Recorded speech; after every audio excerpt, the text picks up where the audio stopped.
que nós vamos ver então agora é o tratamento dos transtornos de ansiedade e de depressão. São inúmeros os transtornos depressivos, sejam eles puramente de depressão, então aqueles onde predominam os sintomas de depressão, sejam eles os baseados em ansiedade, onde eles têm predominância dos sintomas ansiosos. Em todos eles, existe um sintoma em comum, que é a anedonia. Então, todos os transtornos depressivos, de uma forma ou de outra, têm a anedonia como sintoma. E o que é anedonia? Anedonia é o oposto de hedonismo. Hedonismo é basicamente a busca do prazer a qualquer custo. Anedonia é o contrário. O paciente não sente prazer e ele não tem interesse em procurar o prazer. Então, ele é claramente um paciente apático. Então, se você perguntar para um deprimido se ele se sente mal, normalmente ele vai dizer que não. Ele não se sente especialmente mal, nem especialmente bem. Então, o paciente que não sente muita coisa, ele fica ali apático, para ele tanto faz. Até o momento em que ele não aguenta mais esse tanto faz. E isso acaba também sendo mais uma fonte para ele de sofrimento. Mas o que o caracteriza é praticamente só a apatia. Além disso, a gente tem outros sintomas que costumam acompanhar a anedonia nos transtornos depressivos. A gente tem alterações de sono e alterações de apetite. Normalmente o deprimido dorme pouco e come muito. Embora existem alguns que façam o contrário. Eles dormem muito e comem pouco. Nós temos alterações do comportamento sexual. Então, o paciente não tem interesse em prazer, não vai ter interesse em sexo também. Alguns pacientes têm agitação psicomotora e agressividade, acompanhadas também de skin picking ou automutilação. O que é skin picking? É quando o paciente fica procurando berebinhas imaginárias e espremendo, principalmente no rosto, ele fica espremendo espinhas imaginárias e fica se machucando. Então, isso já é um passo para a automutilação, onde o paciente se corta, arranca unhas. Normalmente, esses sintomas são sintomas de base ansiosa. Então, acontecem no transtorno onde você tem predominância de sintomas de ansiedade. Tá? Como nós vamos ver, transtornos de ansiedade e de depressão, dentro do cérebro, tem a mesma neurobiologia. Então, eles são considerados como a mesma doença e são tratados como o mesmo transtorno. Só que existem sintomas diferentes, então a maneira como o paciente expressa a doença pode ser diferente.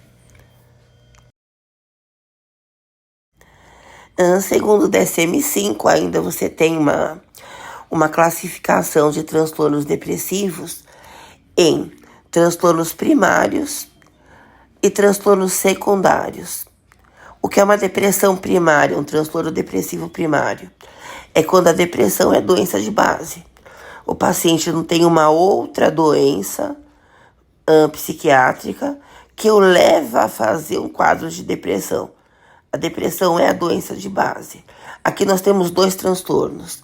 O transtorno depressivo maior, TDM, que é a depressão clínica, a depressão endógena, a depressão profunda, a depressão primária, tá? São todos sinônimos.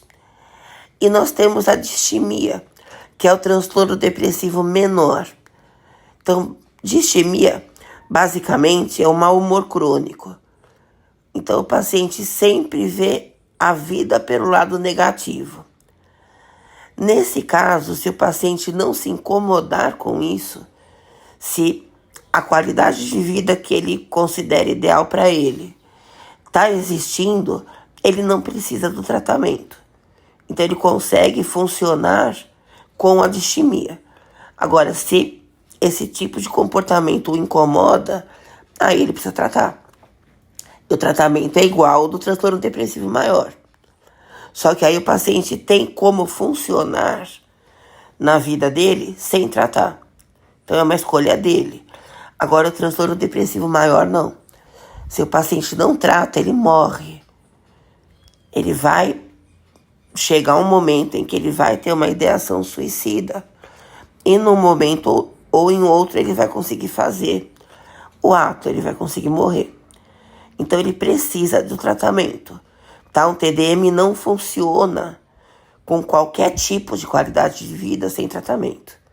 O paciente vai ficando cada vez mais apático, cada vez mais ele se recolhe nele mesmo, até chegar um ponto em que ele não vive mais. Então, essas são as depressões primárias.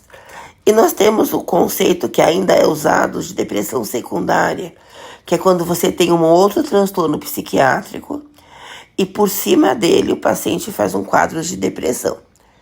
Tá? Aqui a gente tem as depressões psicóticas, o paciente tem uma psicose e ele tem uma depressão que é feita por cima dele. Tá? Por que eu disse ainda existe esse conceito? Porque hoje em dia, na depressão psicótica, por exemplo, a depressão é considerada um sintoma da própria psicose. Não é uma doença à parte. Então, são sintomas negativos das psicoses. Tá? O sintoma negativo é aquele onde o paciente tem um comportamento deprimido, um humor deprimido. Então, ele fica rebaixado. Tá? Então, essa depressão já é considerada um sintoma da própria psicose e não uma outra doença que é feita por cima dela. Tá? E a depressão ansiosa, que já não é considerada mais uma doença secundária, porque, como eu já falei, vocês têm a depressão e a ansiedade dentro do cérebro se manifestando como a mesma doença. Então, não existe a depressão ansiosa, existe a depressão. E naquele paciente, naquele quadro, naquele momento, predominam sintomas de ansiedade. Tá? Mas o DSM-5 ainda traz essa definição, tá, de transtorno primário e secundário. Do ponto de vista neurobiológico, como que se instala um transtorno depressivo dentro do cérebro? Lá na década de 70, os autores começaram a relacionar a presença dos sintomas de depressão, e aqui também entram os de ansiedade, embora naquela época não se considerasse assim, hoje em dia se consideram, tá? São sintomas que cursam com uma redução do aporte de monoaminas, principalmente na córtex e no sistema límbico, nas vias corticolímbicas. Quais monoaminas são importantes no cérebro? A serotonina, que nas depressões é a mais importante, a noradrenalina e a dopamina. A dopamina é a menos importante nos transtornos depressivos e ansiosos, embora ela seja a mais importante nos transtornos de psicose. Esquizofrenia e as outras psicoses têm a dopamina como base. As depressões normalmente têm serotonina ou serotonina e noradrenalina juntas. Então, o que você tem? Por determinação genética, que a gente tem a predisposição, o paciente produz, libera, ou as duas coisas, menos monoaminas. E o que vai acontecer?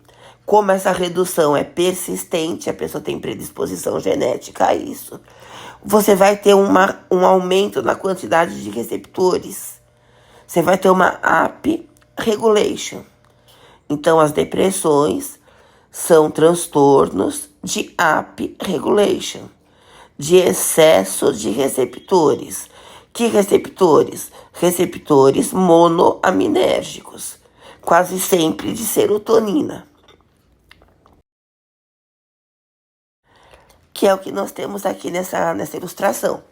Então, na doença, que é o quadro da esquerda, vocês têm menos neurotransmissor, que são esses triângulos fúcsia, E muitos receptores, tá? Que a gente tem receptores pós-sinápticos, que são esses azuis, tá?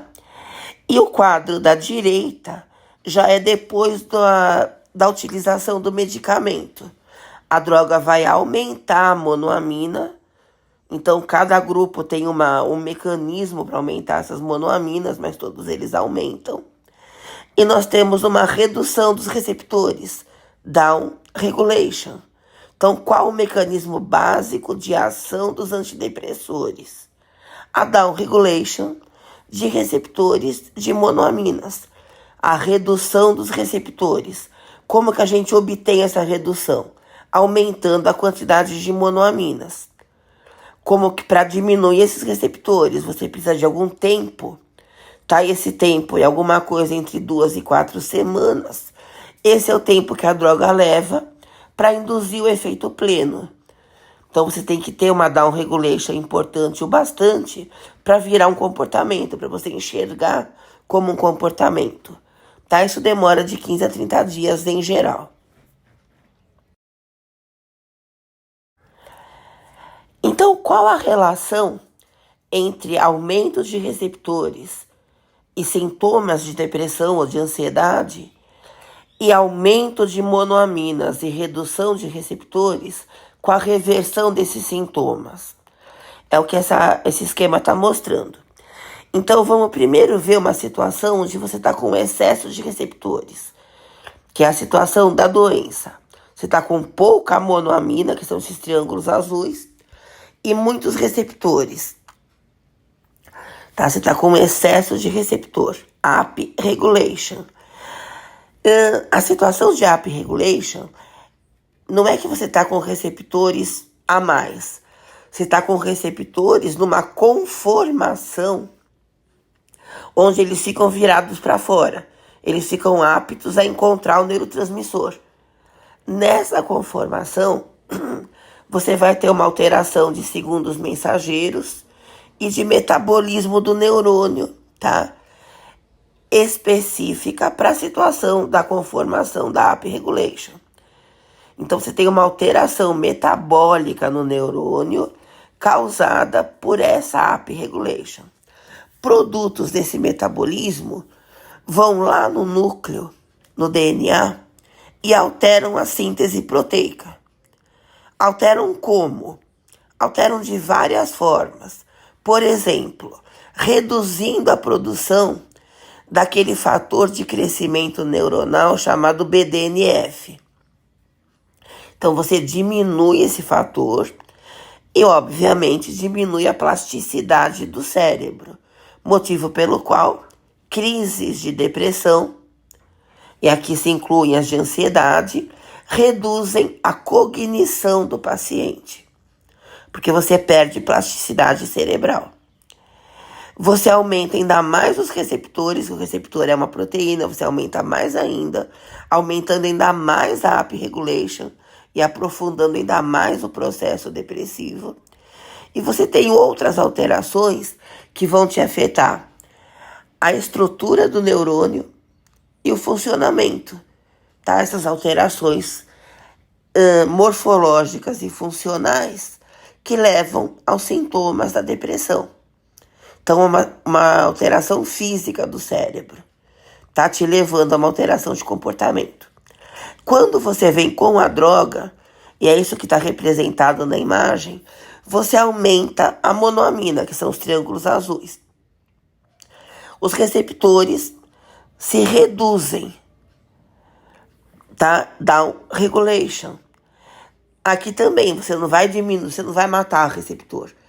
Você vai alterar a conformação e eles ficam como se eles estivessem virados para dentro do neurônio e não para fora. É uma conformação diferente, tá? Então, nessa situação de down regulation, os receptores ficam virados para dentro, você vai ter uma outra alteração metabólica no neurônio, diferente da AP, tá? Produtos desse metabolismo alterado também vão lá no DNA, também vão alterar a síntese proteica, de um jeito diferente da AP regulation, tá? Por exemplo, aqui você tem o aumento do fator de crescimento BDNF, que vai te proteger os neurônios da perda de plasticidade. Então, você vai proteger o cérebro do comprometimento cognitivo que a depressão causa. Você vai ter uma redução ainda maior dos receptores, da produção de receptores, então você vai aumentar ainda mais a down regulation. Vai alterar também estrutura e funcionamento do neurônio, e essa alteração de funcionamento é que vai te levar à reversão dos sintomas das depressões. Tá? Então você tem uma alteração física do cérebro te levando aos sintomas, e a droga provocando uma outra alteração física que vai reverter os sintomas, tá? Que é o que está escrito nesse slide. Então, uma redução de monoaminas levando a AP regulation, que é o mecanismo de instalação dos sintomas, tá?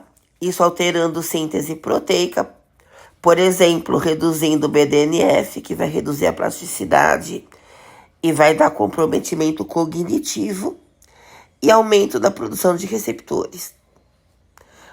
Tá? Então, você tem uma estrutura neuronal alterada e funcionamento também.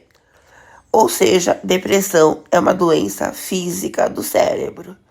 Tá? Depressão e qualquer outro transtorno psiquiátrico são todas doenças físicas do cérebro, e todos eles são de predisposição genética.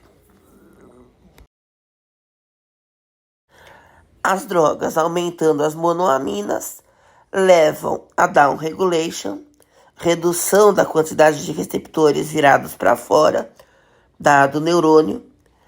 Aí você vai ter uma outra alteração de síntese proteica, por exemplo, aumentando o BDNF, reduzindo receptores, tá? E alterando a estrutura toda do neurônio de modo a mudar o funcionamento dele e reverter os sintomas, tá? Gerando então uma alteração física do cérebro que vai te reverter a sintomatologia dos transtornos. Como nós vimos, para acontecer uma down regulation, e essa down regulation ser importante o bastante para você enxergar como uma alteração de comportamento, você precisa de pelo menos 2 semanas. Tá? Então, alguma coisa entre 2 e 4 semanas. Isso leva a um quadro conhecido como ativação. Ativação é um quadro que todos os deprimidos tratados com antidepressivos vão apresentar no primeiro mês de tratamento. É uma situação onde o paciente pode se sentir pior. Então, ele tem sintomas que o fazem sentir pior. Principalmente aqueles pacientes que têm predomínio de sintomas ansiosos. Então, ele vai apresentar sintomas como insônia, agitação psicomotora, agressividade. O paciente vai acabar se percebendo pior. Só que ele não está piorando. Esse é o mecanismo de ação da própria droga. Tá? Como assim? Então, o que a gente vê nesse quadro é o seguinte. Nas 2 a 4 primeiras semanas, você ainda está com um excesso de receptores. Lembram, a doença é uma doença de AP regulation. Até o primeiro mês de tratamento, você ainda está com excesso de receptores. Porque essa diminuição, para ser importante, leva de 2 a 4 semanas. Então, em geral, no primeiro mês, você ainda está com muitos receptores. Quando você começa a usar a droga aumenta o neurotransmissor. Então, a droga está aumentando as monoaminas, tá? Principalmente a serotonina. Então, nesse primeiro mês, você está com excesso de receptores e excessos de neurotransmissor. Excessos de receptores por causa da doença, excessos de neurotransmissores por causa da droga. Tá? Esse neurotransmissor em excesso age nos receptores que estão em excesso também e você enxerga essa ação do neurotransmissor nos seus receptores como esses sintomas da ativação. Principalmente a serotonina faz isso. Então, excessos de serotonina agindo em excessos de receptores para ela, em geral leva a esse tipo de sintoma. Insônia, ansiedade, agitação, agressividade, disfunção sexual, tá? Esse quadro tem que ser revertido no máximo em 1 mês. Se no primeiro mês de tratamento isso não se reverteu, é porque a droga para esse paciente não está adequada, ele tem que trocar de droga. A ativação precisa desaparecer depois de 1 mês de tratamento, onde a down regulation já se instalou, tá? Então aqui, olha, onde você enxerga nesse quadro aqui, o desenho azul são os receptores. Então a curva azul é a redução de receptores. A curva rosa é o aumento do neurotransmissor, tá? Então aqui no primeiro mês, olha, você tem os dois aumentados. Depois você começa a cair, a curva azul começa a cair. Aí você tem a curva verde, que é o efeito da droga, o efeito antidepressivo, tá? Depois do primeiro mês. Então o neurotransmissor continua alto, porque a droga vai continuar aumentando, só que os receptores caem. É nesse momento que a ativação tem que cessar. Tá? Que é o que tá aqui nesse slide. Então, a ativação acontece em todos os pacientes, com todos os antidepressivos, só que acontece mais com aqueles antidepressivos que aumentam a serotonina, porque a serotonina nos seus receptores é mais relacionada com esses sintomas de ativação. Tá? Acontece como? No primeiro mês, você está com excesso de receptores por causa da doença e passa a ter excesso de neurotransmissor por causa da droga. A droga aumenta o neurotransmissor. Tá? Esse neurotransmissor agindo nos seus receptores leva aos sintomas da ativação. Quando a down regulation já está instalada, a ativação tem que ser revertida. Se ela não for, você tem que trocar de droga. Depois a gente vai discutir um pouco mais isso. Agora vamos ver os R's do tratamento da depressão. Tá? Qual é o objetivo do antidepressor? Levar o paciente à remissão. Então, primeiro você vai usar a droga e você vai ter uma resposta terapêutica. É o primeiro R. Hoje em dia, se considera que é possível você ter mais de 90% de resposta terapêutica.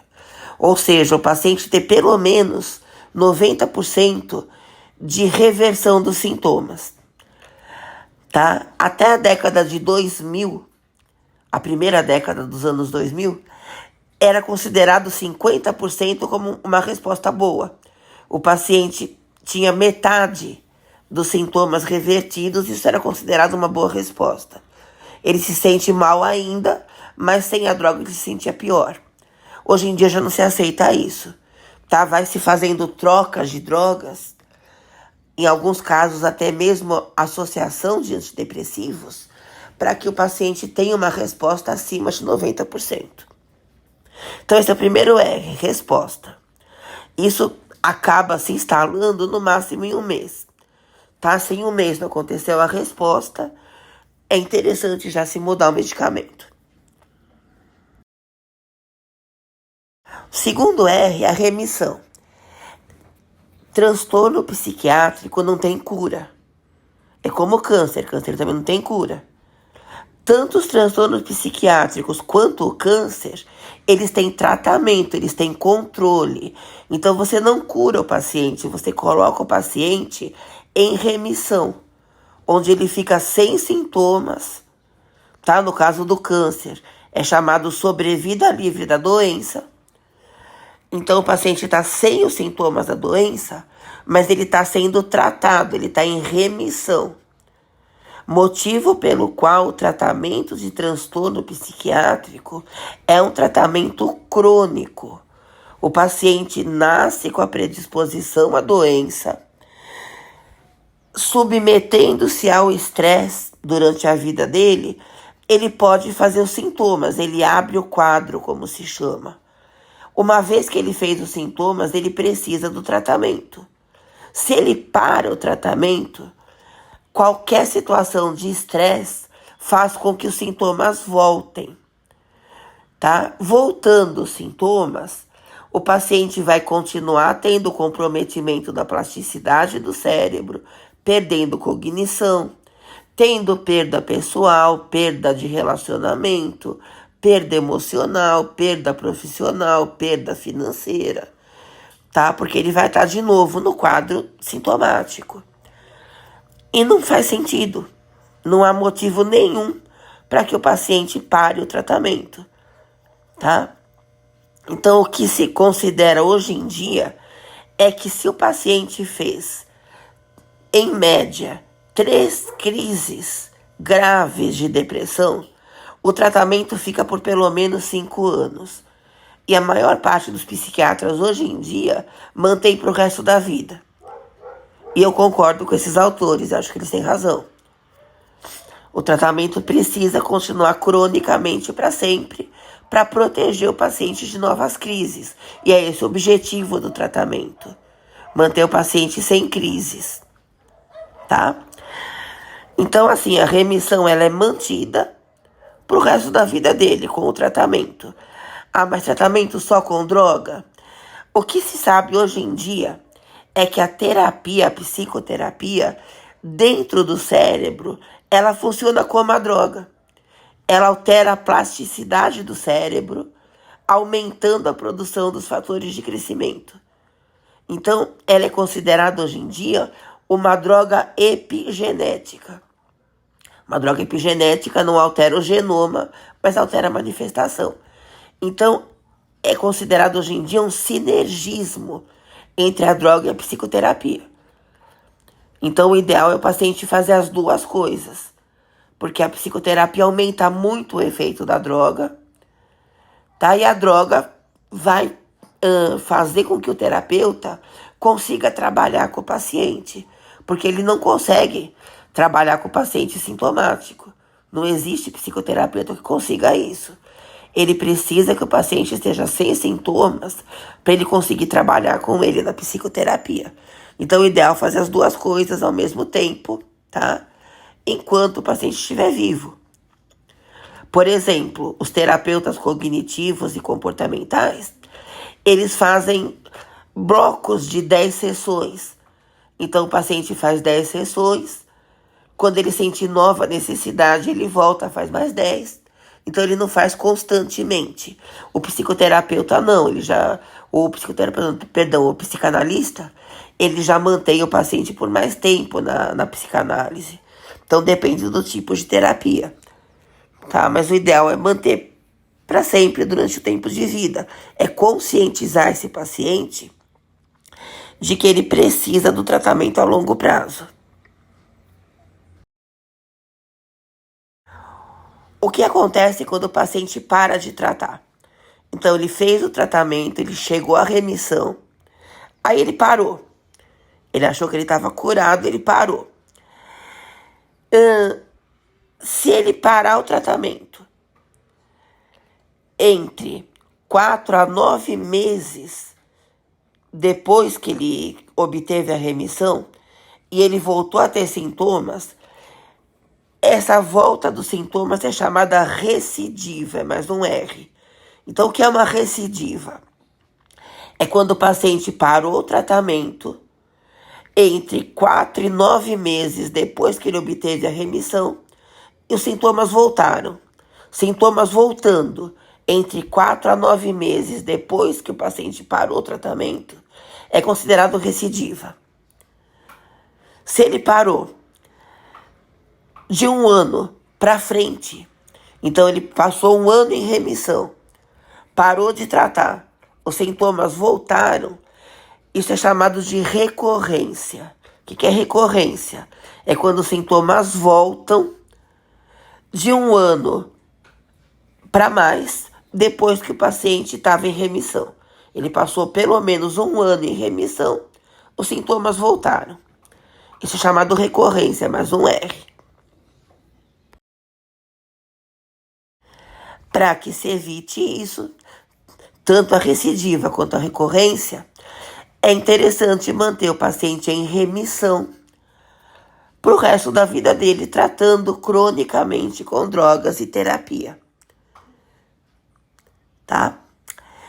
Como eu falei para vocês, hoje em dia se considera aceitável pelo menos 90% de sintomatologia revertida. Então, o paciente, ele elimina no mínimo 90% dos sintomas com tratamento. Quais são os sintomas que costumam se manter?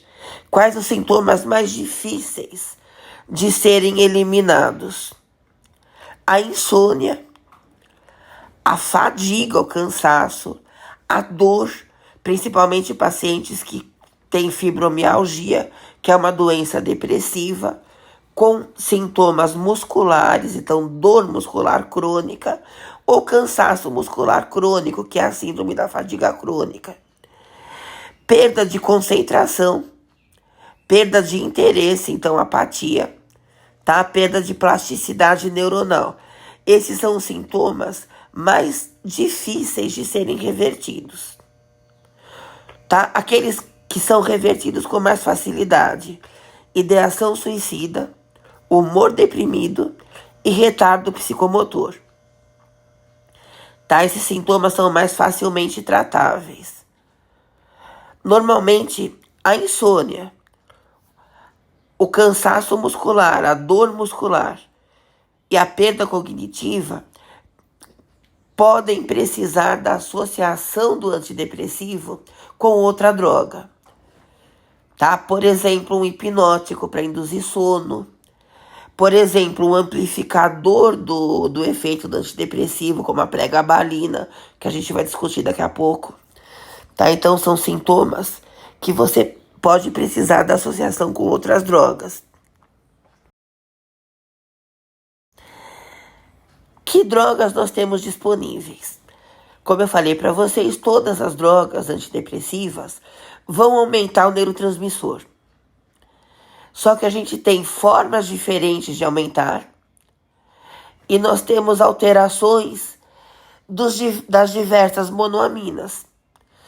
Tá? Então, como que a gente classifica? Eu costumo classificar em subgrupos, tá? Por siglas. Então, vamos ver aqui uma legenda para siglas que a gente vai ver. Quando tem RI na sigla, significa inibidor de recaptura. Então, inibe a recaptura de alguma monoamina. Como assim inibe recaptura? O neurotransmissor sai na sinapse. Então, a fibra pré joga o neurotransmissor na sinapse. Ali ele vai fazer o efeito. Tá? Qual o efeito nos interessa? Down regulation. Depois disso, ele é recapturado. Ele entra de volta na fibra pré. Entrando de volta, ele perde o efeito. Então, a droga que inibe e recaptura mantém o neurotransmissor mais tempo na sinapse, tá na fenda, e aí ele pode induzir mais down regulation, aumenta o efeito. Então, R inibe e recaptura de alguma coisa. S é serotonina, D é dopamina, N é noradrenalina, A é antagonista de algum receptor, como a gente vai ver depois. Então, vamos dar uma olhada nos grupos. As drogas mais antigas são drogas de primeira geração, são drogas menos específicas, então drogas que têm muito efeito adverso e por isso hoje em dia elas não são primeira escolha, pelo contrário, são última escolha. Nós temos os inibidores da MAO ou IMAO, que vão inibir a MAO. Se vocês se lembram da MAO, ela é a enzima que metaboliza as monoaminas, monoaminoxidase. Então, nós vamos inibir a metabolização, ou seja, aumenta as 3 monoaminas. E os tricíclicos, TCAs, eles vão inibir a recaptura das 3 monoaminas.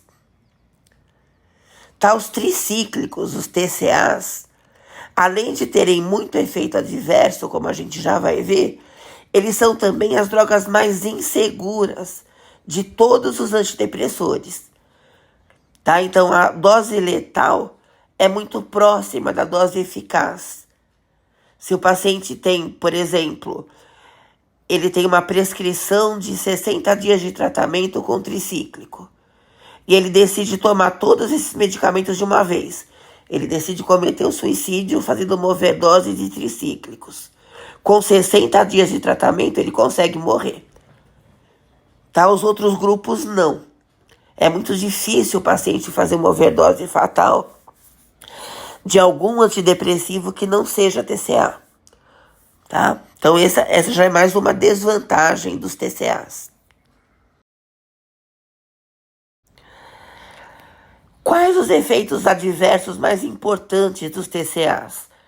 Eles têm um efeito direto no receptor de acetilcolina, de bloqueio. Então, ele tem um bloqueio colinérgico. Esse efeito anticolinérgico leva a sintomas desagradáveis, tipo boca seca, zumbido nos ouvidos, hipotensão postural. O paciente levanta, ele fica em pé, a pressão dele cai, ele pode até desmaiar. E uma arritmia cardíaca que na overdose pode levar à morte. Normalmente, quando o paciente faz uma overdose de tricíclicos e morre, ele morre por causa dessa arritmia. E se o paciente já é cardiopata, a própria dose terapêutica pode levar ele a um risco cardiovascular importante. Tá? Então, os efeitos anticolinérgicos são os mais importantes efeitos adversos dos TCAs. E os inibidores da MAO? Os inibidores da MAO inibem a MAO no corpo inteiro, não só dentro do cérebro. Essa inibição periférica da MAO aumenta a noradrenalina periférica, que pode levar a taquicardia, hipertensão, sobrecarga renal. Tá? Mesmo que hoje em dia se use um inibidor da MAO chamado moclobemida, que só inibe a MAO-B, e a MAO-B predomina dentro do cérebro, você também tem MAO-B fora, tá? E é suficiente a inibição dela para levar um paciente cardiopata, um paciente que já é hipertenso, a uma situação insuportável de aumento de pressão arterial, tá? E mesmo que ele não seja hipertenso, a taquicardia pode incomodá-lo, sim. Mesmo que a inibição seja principalmente da MAO-B, e a MAO-B predomine dentro do cérebro, existe dela também na periferia. Além do que, quando você utiliza um tricíclico no idoso, ele pode ter um efeito demenciante.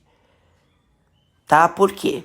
Porque a diminuição do funcionamento colinérgico dentro do cérebro leva a sintomas de demência. Tá? A própria doença de Alzheimer acontece quando você perde neurônio colinérgico.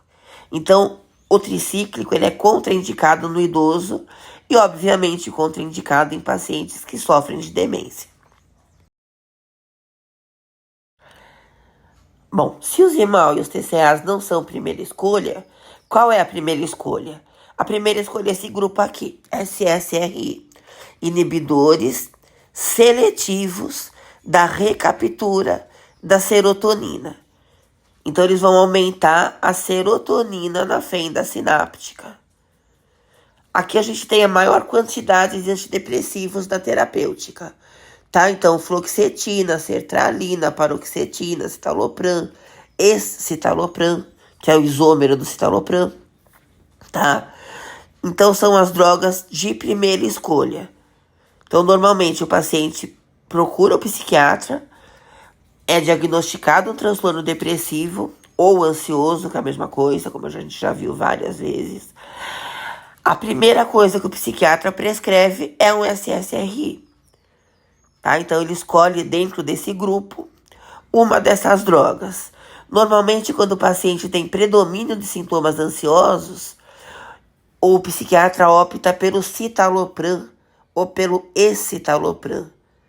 que eles são os mais ansiolíticos, embora não faça tanta diferença assim. Ou seja, não é exatamente uma evidência clínica, pelo menos não ainda, mas é o que a maioria prefere, tá? Mas existem outros psiquiatras que já prescrevem primeiro a fluoxetina ou a sertralina, tá? Então, assim, é da preferência do profissional. Então, o que nós temos aqui é uma inibição, tá? Praticamente seletiva, mas nunca é seletiva. Apenas, tá? Você inibe um pouquinho a recaptura das outras monoaminas também, mas inibe-se muito mais a recaptura da serotonina, tá? O que é CERT? CERT é a bomba de recaptura de serotonina, é o transportador dela para dentro do neurônio, para dentro da fibra pré. Então você inibe a CERT, inibe a recaptura de serotonina, inibindo a recaptura, aumenta a serotonina na fenda, te levando a down regulation dos receptores.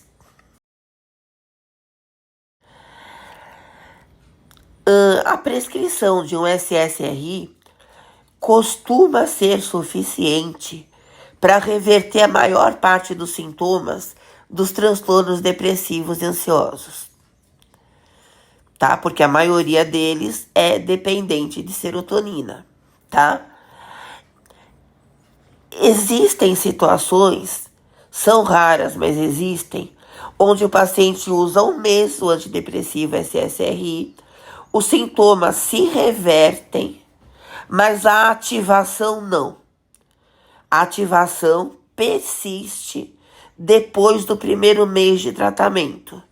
Normalmente os sintomas que persistem são a ansiedade, a disfunção sexual, sobretudo a anorgasmia, o paciente é incapaz de obter o orgasmo, tá? Ou os dois. Aí o que você vai fazer? Você tem que substituir o SSRI por outro grupo de antidepressivos, tá? Para a gente escolher o grupo, a gente tem que ver o mecanismo pelo qual essa ativação continua persistindo. Então vamos dar uma olhada nisso agora. Então, o que nós temos aqui? A fibra pré-sináptica, olha, serotoninérgica. Então, ela vai lançar a serotonina aqui na fenda, que 5-HT é serotonina. E a gente tem a droga inibindo a bomba, tá? A bomba de recaptura, que é a CERT. Aumentou serotonina, tá? Num primeiro momento, você tem muita serotonina por causa da droga e muito receptor por causa da doença. Você tem ativação. Num segundo momento, tá, que tem que acontecer no máximo depois de um mês de tratamento, sobram poucos receptores virados para fora, que a maioria deles regulou, virou para dentro, mudou de conformação, tá? Na maior parte dos pacientes, esses poucos receptores abertos interagindo com a serotonina não vão mais provocar nenhum tipo de efeito. Ou seja, a ativação vai se reverter. Só que existem alguns pacientes mais sensíveis à interação da serotonina com os receptores, tá? Mesmo poucos receptores abertos, quando a serotonina age ali, ainda é suficiente para gerar disfunção sexual, a ansiedade ou os dois, tá? São muitos pacientes? Não, são poucos, tá? São raros esses pacientes, mas eles existem. O que tem que fazer, então, nesses pacientes? Fechar os receptores de serotonina. Porque, como a gente viu, a droga fez efeito. A droga reverteu os sintomas da depressão. Então, para esses pacientes, o aumento da serotonina e a down regulation desses receptores foram o bastante para gerar a reversão dos sintomas. Então, basta você inibir recaptura de serotonina ou aumentar a serotonina de algum jeito para que você reverta os sintomas da depressão. Só que ainda sobra esse resíduo da ativação. Como é que você elimina isso? Fechando os receptores de serotonina. Então, nós temos que usar drogas antagonistas do receptor da serotonina. Então, drogas que aumentem a serotonina para reverter sintomas da depressão e que, ao mesmo tempo, bloqueiem os receptores de serotonina, principalmente na fibra pós. Tá? Um receptor do tipo HT2 e um do tipo HT3, que normalmente são os mais responsáveis pelos sintomas da ativação, tá? Então, drogas que ao mesmo tempo antagonizem receptores de serotonina são aqueles que têm A na sigla, antagonista, e que aumentem serotonina. Temos dois grupos, o grupo chamado SARI e o grupo chamado NASA. SARI tem RI, RI inibe recaptura. S, serotonina. O SARI inibe recaptura da serotonina igual SSRI. O efeito terapêutico é o mesmo, tá? Então ele vai inibir recaptura de serotonina. Só que esse A do SARI significa antagonista de receptor. Ele inibe recaptura da serotonina e ao mesmo tempo bloqueia os receptores dela, tá? Então você vai eliminar os sintomas da ativação. Problema dessas drogas, elas são hepatotóxicas. Então você não consegue usar a longo prazo, tá? O que se preconiza é no máximo 3 meses. Aí você volta com a SSRI, depois vem de novo com o SARI, enfim, tá? Para evitar esse problema, você pode usar o NASA. Então, o grupo NASA não tem RI no nome, na sigla, ele não vai inibir a recaptura de nada. O que ele vai fazer? Esse NA é noradrenalina. Então, ele vai antagonizar um receptor de noradrenalina na fibra pré, que é o receptor alfa-2. Se vocês lembram do alfa-2, ele é um receptor de feedback negativo. Quando a adrenalina ou a noradrenalina agem no receptor alfa-2, é reduzida a liberação daquilo que a fibra produz. Se você bloqueia o receptor alfa-2, você vai ter um aumento da liberação. De quê? Daquilo que a fibra produz. Então você vai ter o aumento da liberação das 3 monoaminas.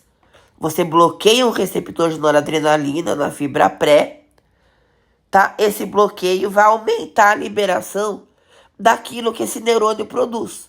Serotonina, noradrenalina, dopamina ou qualquer neurotransmissor que esse neurônio está produzindo, tá? Então aumenta a liberação. E esse último A do NASA é antagonista de receptor de serotonina. Então ele bloqueia o receptor de NOR da fibra pré para aumentar as liberações das 3 monoaminas. E ao mesmo tempo bloqueia os receptores pós da serotonina para você eliminar os sintomas da ativação. O NASA você consegue utilizar de forma crônica. O único problema é que ele também vai ter um efeito anti-H1 em receptor de histamina. Então ele vai bloquear também receptor de histamina. Isso aumenta o apetite. O paciente pode engordar muito rápido e ele pode engordar muito. Então ele tem que ter já a consciência de que isso pode aumentar o apetite, tá? E se isso estiver prejudicando a qualidade de vida dele, ele tem que tomar alguma atitude, tá? Então uma dieta, até pode ser necessário utilizar drogas que reduzam o apetite, tipo um topiramato, por exemplo. Tá? Então assim, o paciente utilizou o SSRI, os sintomas da depressão reverteram, só que ele continua com ativação depois do primeiro mês. O que você faz? Você vai ter que usar drogas que bloqueiem receptores pós de serotonina. Você pode usar o SARI, que inibe recaptura e bloqueia os receptores, mas são drogas hepatotóxicas, tá? Por exemplo, aqui a gente tem trazodona, nefazodona, tá? Então são as zodonas. Ou você pode usar os NASA, que aumentam a liberação das 3 monoaminas e bloqueiam o receptor de serotonina pós-sináptico. Aqui a gente só tem a mirtazapina na terapêutica, que pode ser usada cronicamente, mas aumenta o apetite e o peso, porque tem efeito anti-H1.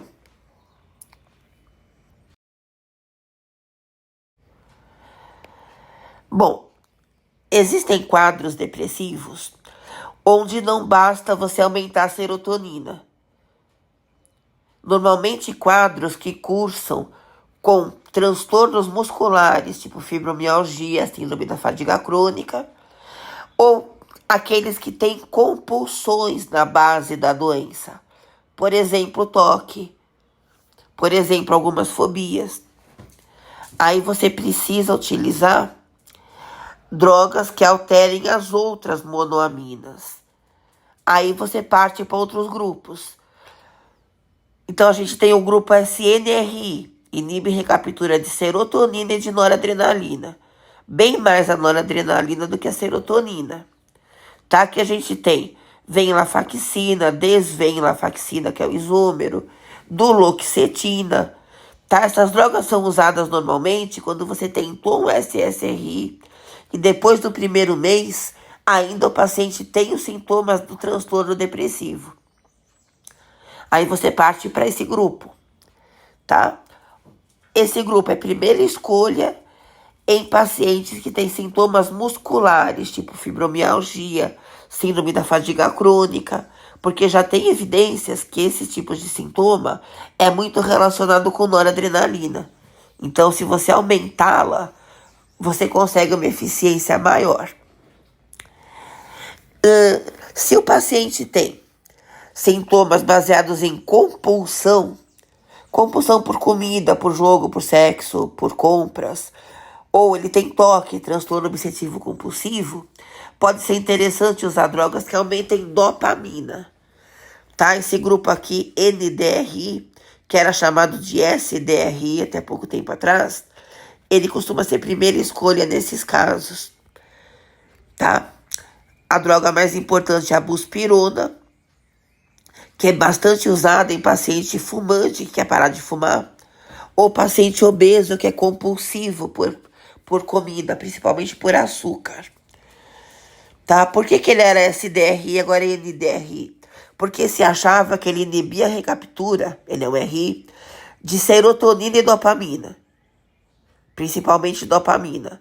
Hoje em dia se sabe que ele vai inibir a recaptura principalmente de dopamina, mas inibe um pouquinho de nor. Parece que ele não age praticamente nada em serotonina. Então hoje em dia é considerado que ele inibe a recaptura de dopamina e de noradrenalina. Então NDRI, tá? Mas principalmente de dopamina. E finalmente a gente tem o ZNRI, que inibe a recaptura apenas de noradrenalina. Essas drogas não são usadas hoje em dia em depressão, mas são usadas no TDAH. Aqui tá toda, porque o meu corretor insiste que não existe TDA, então eu escrevo TDA e boto um O, mas é TDAH, de adolescentes e de adultos. Então, para você evitar usar um psicoestimulante que pode levar ao abuso no adolescente e no adulto, você utiliza uma droga dessas, um antidepressivo NRI, que só aumenta a noradrenalina. Normalmente se usa o NRI, tá? Que é o que se usa mais é a atomoxetina no TDA. E se usa junto com o SDRI ou NDRI. Se usa bupropiona, que é uma droga dopaminérgica, junto com o NRI, que é uma droga adrenérgica, noradrenérgica. Por quê? Porque o TDAH, ele é causado por uma diminuição do funcionamento noradrenérgico e dopaminérgico aqui na córtex pré-frontal orbital, tá? No orbital frontal, na córtex órbito frontal, orbital frontal, você tem uma redução do funcionamento noradrenérgico e dopaminérgico. Isso te leva aos sintomas do TDAH, da perda de foco, da dispersão da atenção. Então você tem que aumentar a noradrenalina e tem que aumentar a dopamina. Então uma alternativa ao psicoestimulante, tipo metilfenidato, tipo anfetamina, é usar esses dois antidepressores juntos. O NDRI, que aumenta a dopamina, e o NRI, que aumenta a nor. Aqui nós temos os grupos mais novos. Os multimodais. O que é um antidepressor multimodal? É que tem mais de um mecanismo de ação. Então a gente tem a agomelatina, que é um agonista em receptores de melatonina, então regula o ciclo de sono e ao mesmo tempo aumenta a liberação de serotonina. Essa droga hoje em dia ela é usada mais para amplificar o efeito de outras drogas. Então ela não costuma ser usada sozinha.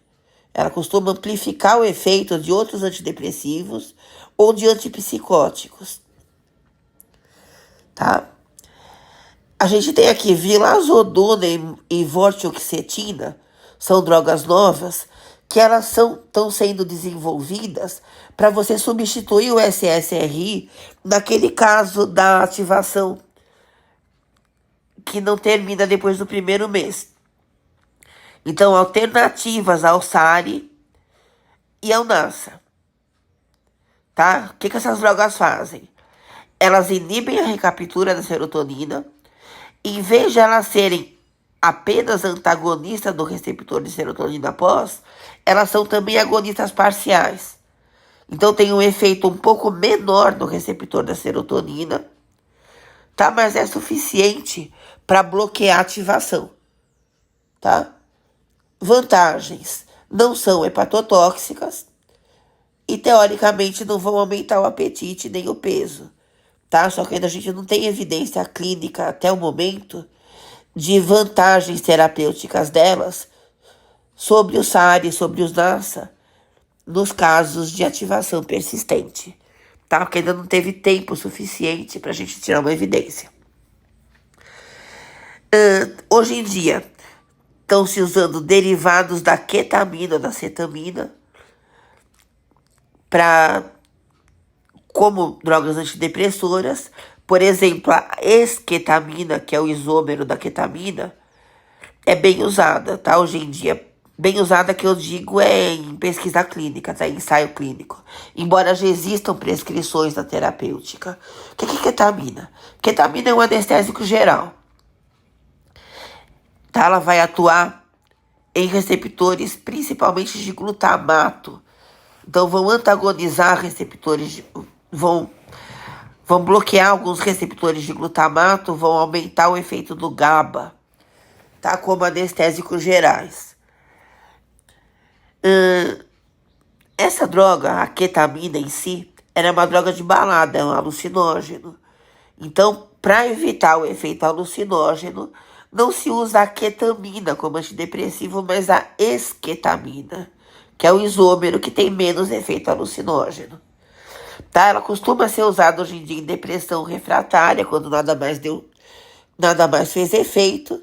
Só que você tem que ter um controle muito grande do uso disso. Normalmente, a esketamina é usada injetável, uma forma de liberação lenta, e ela é feita no consultório do psiquiatra. Então, a pessoa tem a droga administrada pelo próprio médico, tá? E ele vai acompanhando o efeito, a pessoa vai voltando ali durante as primeiras semanas pro profissional já ir avaliando, tá? Mas é uma droga promissora. A esketamina, ela tem efeitos bem interessantes em depressão refratária. E a gente tem a brexanolona, que é uma droga derivada de um hormônio feminino chamado pregnenolona. Tá? Então, normalmente, hoje em dia, ela é prescrita para pacientes que têm depressão pós-parto, depressão de base hormonal. Aqui uma coisa importante.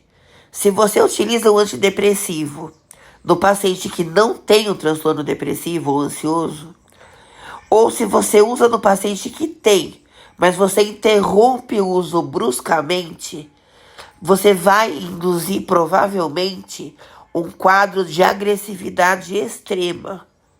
Então, um comportamento agressivo que já foi responsável por gente matar gente. Tá? Pessoas mataram outras por causa do mau uso do antidepressivo. Tem que tomar muito cuidado. Tá? O antidepressor precisa ser usado quando o diagnóstico de transtorno depressivo, de transtorno ansioso, foi bem realizado, tá? E ele precisa ser utilizado da maneira como foi prescrito. O paciente não pode interromper por conta própria bruscamente. Se vai interromper, tem que ser aos poucos. E tem que ser acompanhado pelo profissional.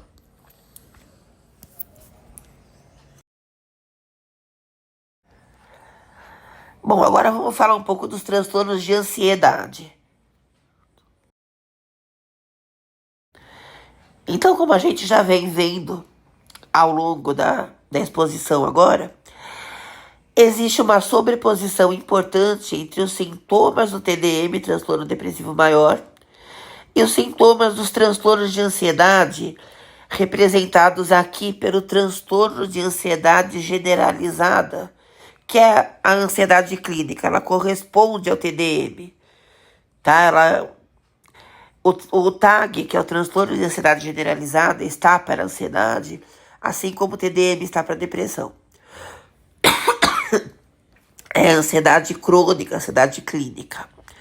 Então, nós temos os sintomas se sobrepondo, tá?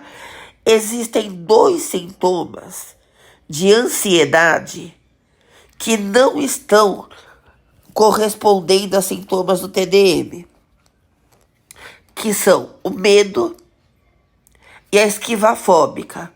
O que é esquiva fóbica?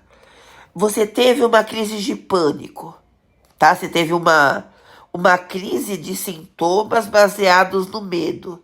Uma crise de pânico, ou o paciente tem uma fobia, tá? Fobia é um medo irracional de alguma coisa. Sintomas baseados em medo. O paciente teve uma crise de pânico ou ele teve uma crise de fobia numa situação. Ele está tratando com antidepressivo, que é a primeira escolha para o tratamento. Ele não está tendo crises, só que ele evita as situações onde ele teve a crise antes. Ele tem medo de ter uma nova crise. Isso é esquiva fóbica. O paciente, mesmo tratado, evita as situações onde ele se sentiu mal anteriormente. Esses conjuntos de sintomas baseados em medo não costumam ceder com o antidepressivo isolado. Os outros sintomas de ansiedade, sim. Tá? Você consegue tratar apenas com antidepressivo. O TAG, por exemplo, você trata. Agora, sintomas baseados no medo, não. Então, você tem que adicionar uma outra droga ao antidepressivo, tá? E, obviamente, como a gente já viu, o antidepressivo leva de 15 a 30 dias para estabelecer o efeito pleno, que é o tempo da down regulation. Se o paciente está numa crise de ansiedade, você não pode falar para ele, olha, pega esse Prozac e vai tomando, daqui a um mês você vai melhorar. Tá? Não faz sentido, você tem que usar ao mesmo tempo ali, durante esse primeiro mês, o medicamento que age de forma aguda, um ansiolítico, para o paciente esperar o tempo que leva para o antidepressivo estabelecer o efeito. Então, nós temos 2 indicações para drogas ansiolíticas, drogas que não são antidepressoras. Então, a utilização no momento da crise, enquanto o antidepressivo não instala o efeito dele, e a reversão dos sintomas baseados no medo, tá? E a gente vai usar outras drogas, que são as drogas ansiolíticas, drogas que até se descobrir que os transtornos depressivos e os ansiosos tinham uma mesma base dentro do cérebro, eram as drogas indicadas para qualquer transtorno de ansiedade, tá? Inclusive o TAG, transtorno da ansiedade generalizada. Então, eram drogas utilizadas no tratamento da ansiedade patológica, tá? Que é aquela ansiedade, são aqueles sintomas de ansiedade que prejudicam a qualidade de vida do paciente. Então, você interrompe a qualidade de vida que o paciente quer ter.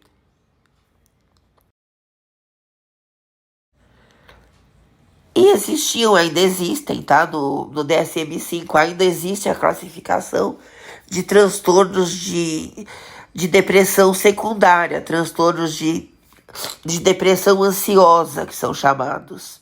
Então, doenças depressivas onde predominam os sintomas de ansiedade. Então, fobias, tá? Onde o paciente tem medo de altura, de insetos, de lugar fechado, de lugar aberto, agorafobia. A fobia social, que é o medo de falar em público, o medo de estar no meio de muitas pessoas. A síndrome do pânico, que normalmente vem com a agorafobia. O que é a agorafobia novamente? É o medo de estar num ambiente aberto, povoado, com muitas pessoas. Então, ambientes públicos.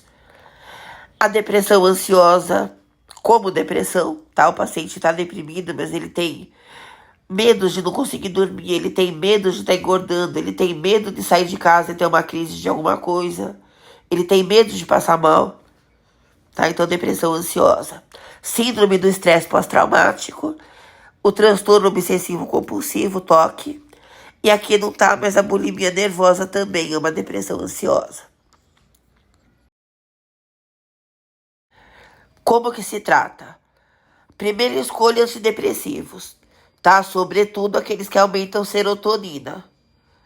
Durante a crise, você tem a opção do benzodiazepínico, do agonista de receptor de serotonina e de drogas que a gente já vai ver que atuam no receptor, no canal de cálcio, tá? Drogas que a gente chama de agonistas alfa-2 delta. Os benzodiazepínicos são drogas de escolha nas crises de transtornos de ansiedade. Apenas na crise, elas não são usadas de forma crônica, tá? Como ansiolíticos. Como hipnóticos, sim. O que é hipnótico? Indutor de sono. Existem benzodiazepínicos que têm predominância do efeito hipnótico. Em geral, aqueles cujos nomes terminam em zolan. Alprazolam, midazolam, que é o dormonide. Tá? O alprazolam, que é o frontal, ele tem uma característica específica que em doses baixas ele é ansiolítico. Em doses altas ele é hipnótico. Tá? Ele é a primeira escolha nas crises de ansiedade. O paciente vai utilizando no primeiro mês o alprazolam em dose baixa. E se ele tem insônia, acompanhando a depressão, ele usa à noite em dose alta também. Tá? Normalmente a insônia, se ela é decorrente apenas da depressão, ela vai ceder com antidepressivo. Depois de um mês você pode tirar o alprazolam e o paciente vai conseguir dormir apenas com antidepressor. Só que existem insônias que não são decorrentes da depressão. Então existe a chamada insônia primária, onde a insônia é uma doença de base, ela não vem da depressão. Aí você não pode interromper o alprazolam à noite. Você continua usando de forma crônica.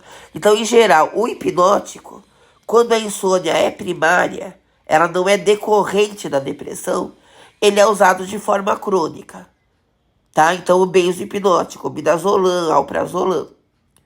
Então, alprazolam em dose alta. Tá?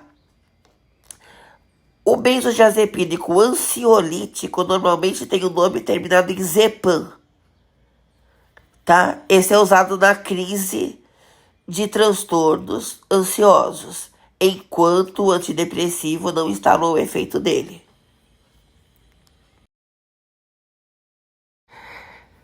Bom, qual o mecanismo de ação dos benzodiazepínicos? Eles vão agir num receptor do GABA, chamado GABA-A. Então, existem 3 receptores do GABA, o GABA-A, o GABA-B e o GABA-C. O GABA-A é um canal de cloreto. Quando o GABA age no sítio dele, tá? O GABA tem um sítio de ligação ao seu receptor. O GABA age ali, o canal de cloreto abre, entra cloreto no neurônio, o neurônio hiperpolarizado, ele não vai mais conseguir reagir a potenciais de ação. Então, o neurônio fica inibido. Tá? O GABA é o neurotransmissor inibitório, é depressor. Tá? Ou seja, você precisa de GABA. Existem casos onde o paciente não produz GABA. Então, ele tem sintomas de ansiedade por falta de GABA. Aí não adianta você usar o benzo, porque o benzodiazepínico, ele facilita a ligação do GABA ao sítio dele. Quem vai fazer o efeito é o GABA. O benzo só aumenta o efeito do GABA. Se você não tem GABA, você não tem efeito, não adianta usar benzo, tá? Então ele vai facilitar a ligação do GABA ao seu sítio. Qual a diferença entre o benzo-hipnótico, que vai induzir sono, e o ansiolítico? O hipnótico, ele age nas vias de neurotransmissão que envolvem o sistema reticular. O que é o sistema reticular? Ele é responsável pelo sono e pela vigília. Quando o sistema reticular está funcionando, ele está predominando, você tem a situação do sono. Então, para o paciente dormir, o sistema reticular tem que estar predominando. Sobre o quê? Sobre a córtex e sobre o sistema límbico. Quando a córtex, o límbico, ou os dois, predominam sobre o reticular, a pessoa não dorme, o paciente está acordado. A pessoa, o animal, seja o que for, tá? Então você tem a situação de vigília. Então a córtex faz a pessoa ficar interagindo racionalmente com o meio.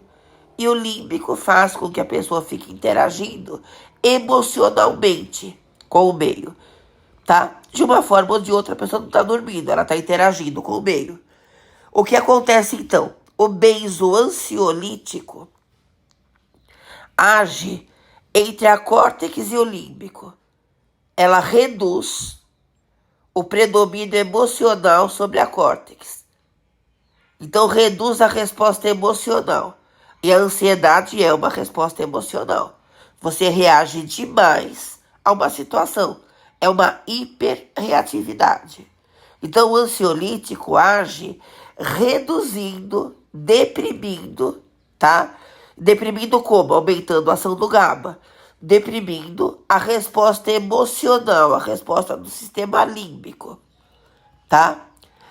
E o benzo hipnótico deprime a resposta cortical e a resposta límbica, tá? Fazendo com que o reticular predomine. O reticular predominando, se instala o sono. Então você reduz, também aumentando a ação do GABA, o predomínio da córtex e do límbico sobre o reticular. A pessoa para de pensar e para de reagir emocionalmente e dorme, tá? Ou seja, se você está usando um benzo ansiolítico, você não deve induzir sono. Para induzir sono, você tem que agir nas vias que envolvem o sistema reticular. E o ansiolítico não deve fazer isso. Ele tem que agir só lá no córtico límbico. Ele tem que reduzir só a resposta límbica emocional sobre a córtex, sobre o que você enxerga racionalmente. Ele não tem que induzir sono. Se você usa um ansiolítico para induzir sono, ou se você usa um ansiolítico e sente sono, a tua dose está elevada demais. Você agiu no córtico límbico, sobrou droga e ela vai impregnando também o reticular. Você está numa superdosagem. Então o que acontece? O paciente dorme, só que quando ele acorda ressaquento. Ele acorda atordoado, ele acorda com tontura, ele acorda com sonolência, ele acorda com a musculatura fraca, tá? É o paciente que acorda de manhã e ele fica imprestável pela maior parte do dia, porque ele utilizou para induzir sono uma droga inapropriada, uma droga que não é hipnótica, numa dose inapropriada. Tá aqui. Então vamos rever o mecanismo de ação dos benzo. Isso aqui é o receptor do GABA, tá? Ele tem os sítios para o GABA agir e tem o sítio do benzodiazepínico e tem outros sítios também, tá? Tem um sítio onde agem drogas chamadas drogas Z, tipo Zolpidem, que também facilita a ligação do GABA. Tem sítio onde agem os barbitúricos, que também facilitam a ação do GABA, tá? Então são todos esses sítios que são acessórios. Sítios onde as drogas vão facilitar a ligação do GABA, ou no caso do flumazenil, que vão dificultar. O flumazenil é um antagonista. Ele é um antídoto. Se você está numa overdose, por exemplo, de benzodiazepínico, você pode usar flumazenil, que ele vai dificultar a ligação do GABA, tá? Mas todos eles vão alterar a ligação do GABA ao seu sítio. Quem vai fazer o efeito é o GABA. E ele faz efeito como? Ele abre o canal de cloreto, tá? Isso aqui é o receptor GABA-A, que é um canal de cloreto. O cloreto entra e isso faz com que o neurônio fique hiperpolarizado, tá? E não consiga mais passar o potencial de ação. Ele fica inibido, ele fica deprimido. Tá? O mecanismo de ação é sempre esse, facilitar a ligação do GABA. Só que quando isso acontece nas vias que envolvem o sistema reticular, você tem a indução de sono como efeito principal. A droga, então, é hipnótica. Quando você age entre a córtex e o límbico, reduzindo a resposta do límbico, que é a resposta emocional, você tem um efeito ansiolítico. Então, novamente, se você usa um benzo-ansiolítico para induzir sono, ou se você usa um ansiolítico como ansiolítico, mas ele induziu o sono, é porque a dose está elevada. E nesse tipo de dosagem, você tem efeitos adversos, principalmente a ressaca ao acordar, a sonolência durante o dia, a tontura, fraqueza muscular. Então, são todos efeitos que podem ser evitados, indicando para induzir sono um benzo hipnótico, tá? E utilizando para induzir efeito ansiolítico, o ansiolítico da dose ideal para aquele paciente.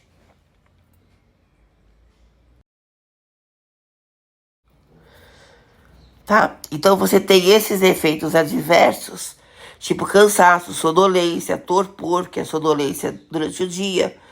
Então, levando a ressaca ao acordar, principalmente quando você tem a má utilização do benzo ansiolítico.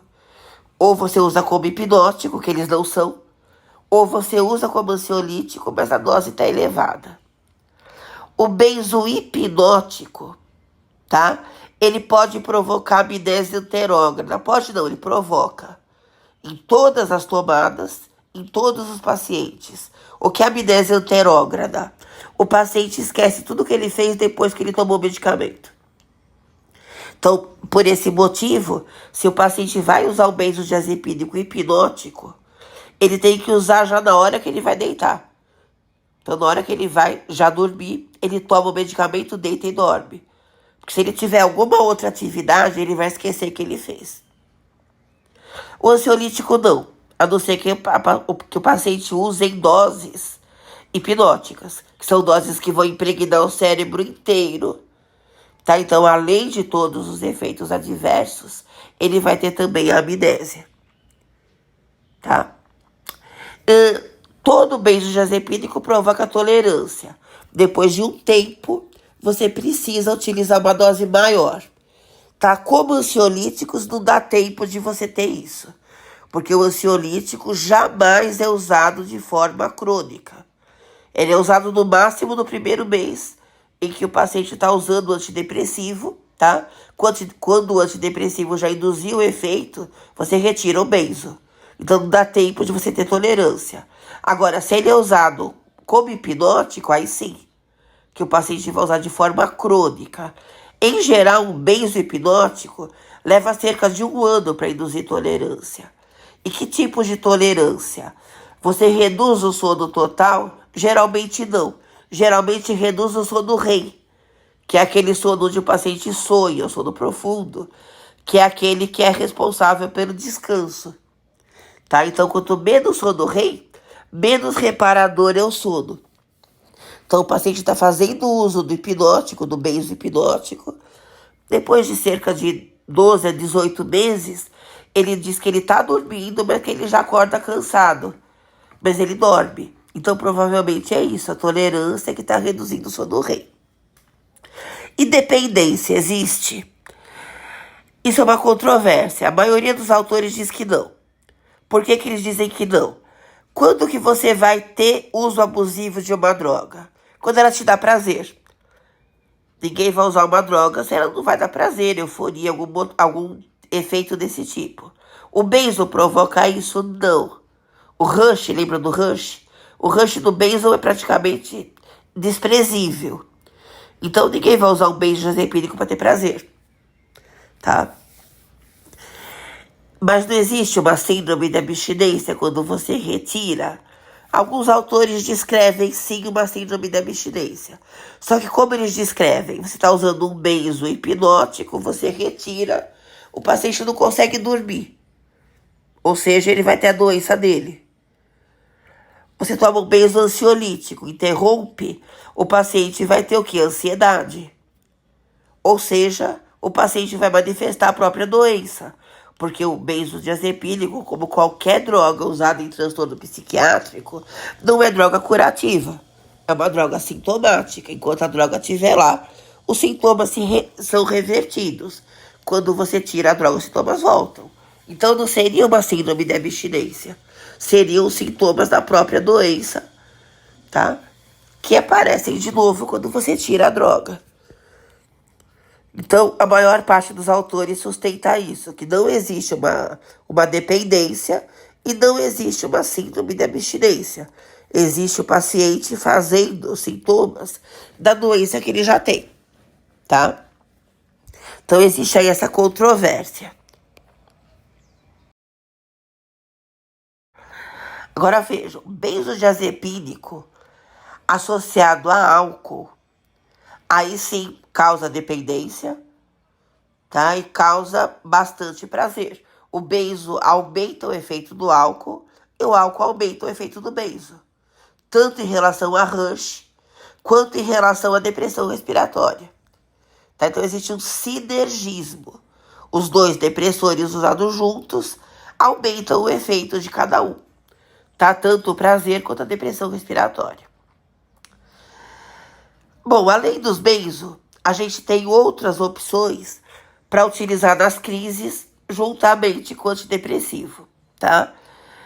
Então, aqui a gente tem os agonistas de receptores da serotonina. Que receptores? Principalmente o HT1A, tá? Aqui na terapêutica a gente tem a buspirona.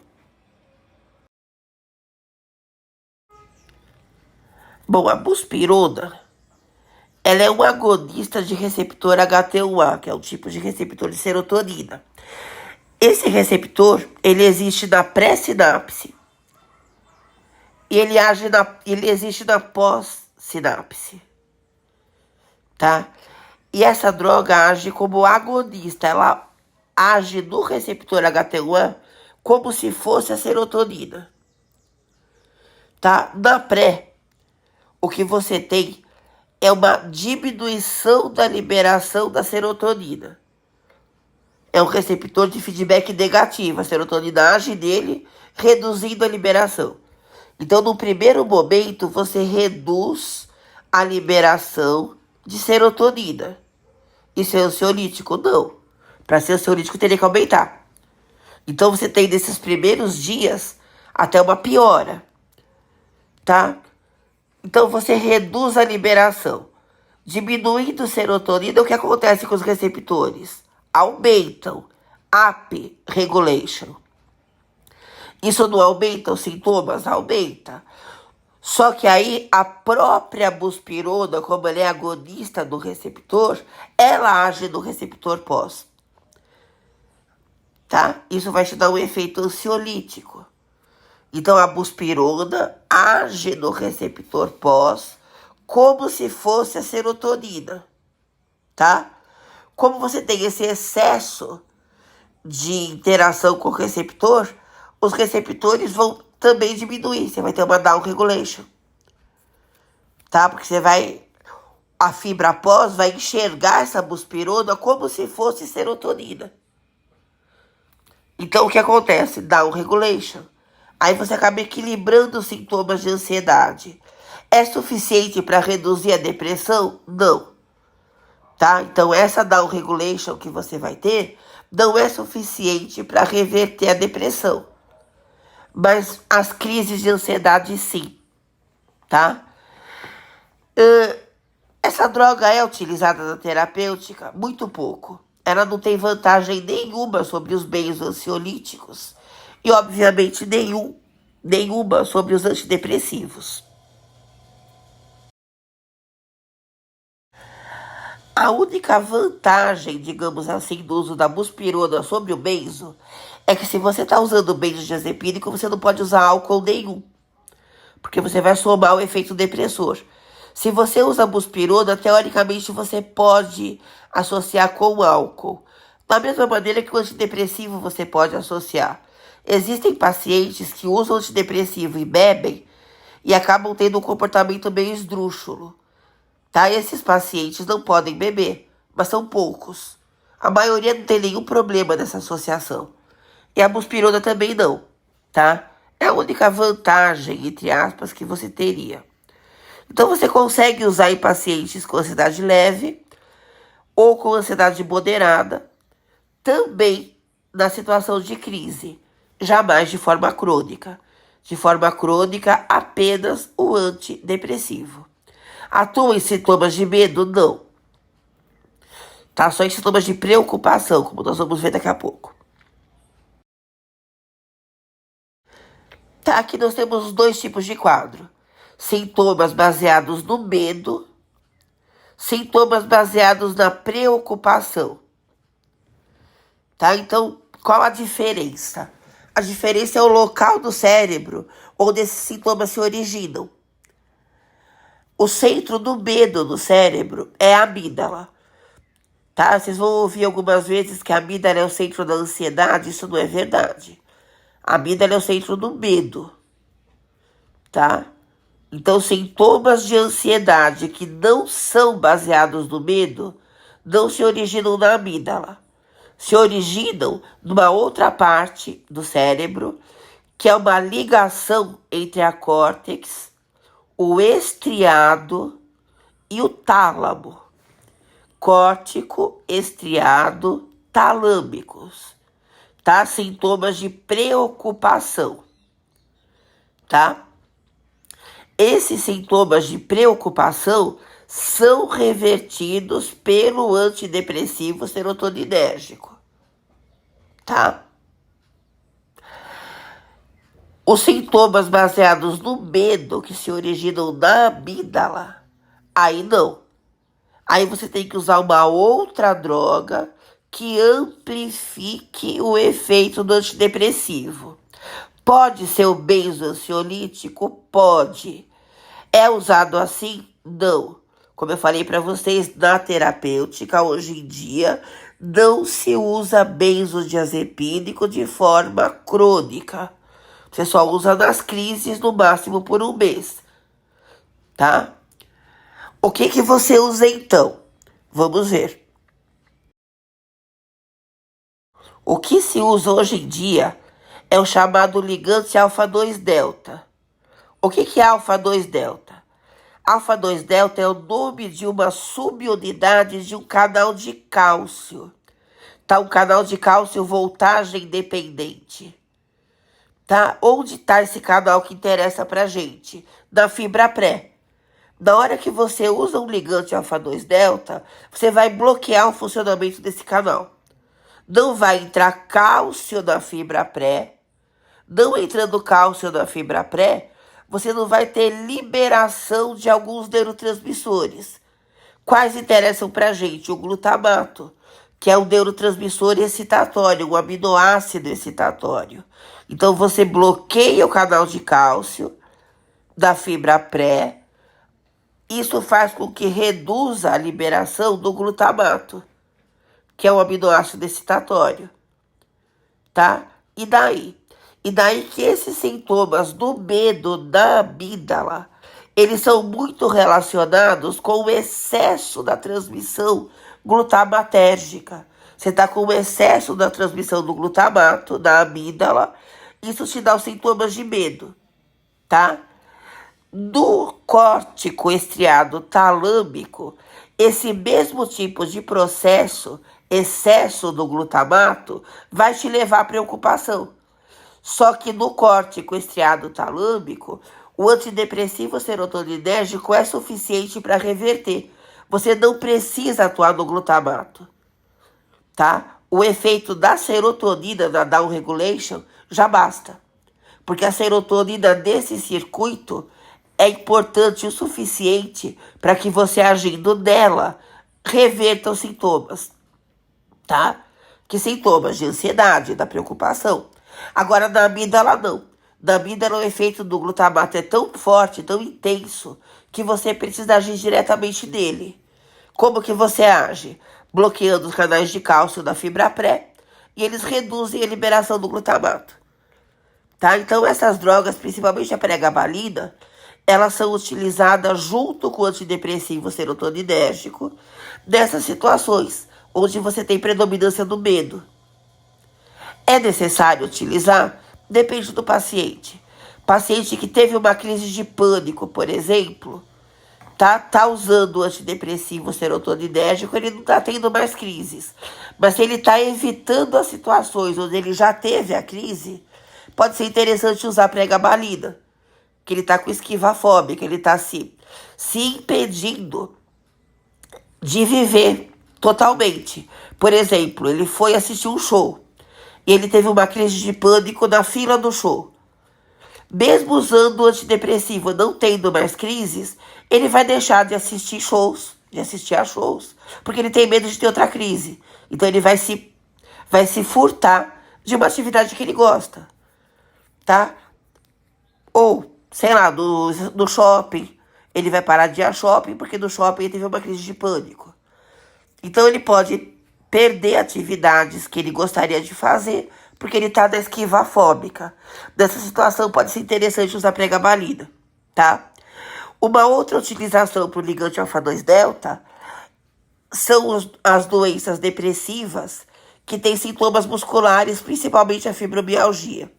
Então, dores crônicas se beneficiam do ligante alfa-2 delta, tá? Normalmente, na fibromialgia, você usa junto com o antidepressivo, porque é uma doença depressiva, mas existem dores crônicas que não são fibromiálgicas, que não tem fundo depressivo, onde você usa só a pregabalina ou a gabapentina. Então, é uma outra indicação para estas drogas.